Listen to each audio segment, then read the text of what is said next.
Hi guys! So dito sa video na 'to ay update ko kayo dun sa na-order ko nga na solar light sa TikTok dahil napa-order nga ako nito sa TikTok kasi nga may travel kami ni May mister. remote pa eh, no? So mawawala kami ng ilang araw dito sa bahay. Halagang Yung 170 gilid kasi ng bahay namin, medyo madilim yon. So hindi siya masyadong nasasagap ng poste ng ilaw na nasa bandang right Ito side ng yung bahay namin.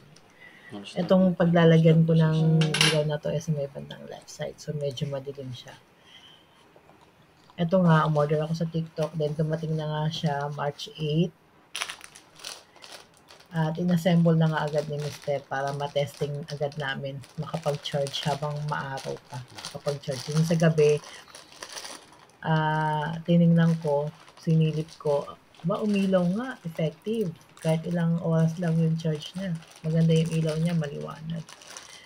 Tapos tinesting ko din yung buttons ng remote, effective lahat, gumagana. Maganda yung quality ng remote, hindi siya mukhang mumurahin. Sa halagang 178 pesos, yung remote niya maganda at ang kagandahan pa, free battery. 'Di ba? Saan ka pa?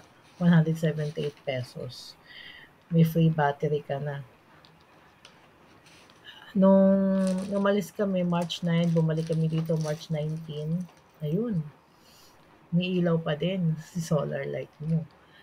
May ilaw pa din siya at eto nga mula nung nabili ko yon at naikabit namin, eh, may ngayon na battery. in-upload ko 'tong video na 'to March 28, eh, gumagana pa rin talaga siya.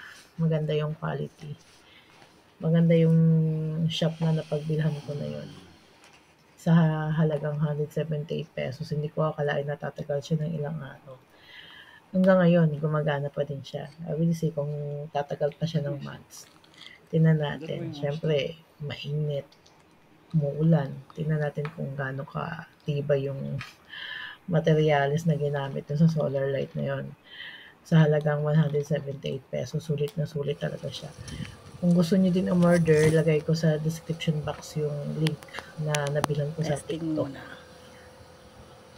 Yun lang guys. Thank you.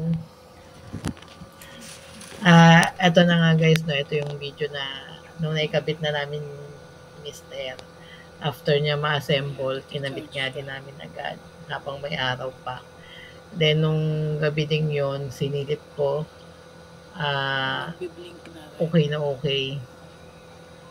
Tapos tinest din nga yung pag-testing ko ng buttons ng Ayan na remote. yung Goods na goods talaga. Hoping lang 178 na talaga ako na solar. tumagal siya ng ilang buwan.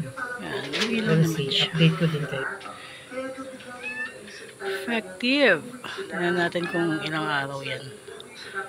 Tatagal ba siya ng months? We'll see. Update ko kayo. Yung remote niya guys, testing ko, i-off ko. And off, off, on. Oh. Effective. 178 with remote. May choices ka pa. Like 8 hours, 5 hours, 3 hours. Depende sa'yo. Kung ano yung setting mo. Sulit sa 178 with the remote.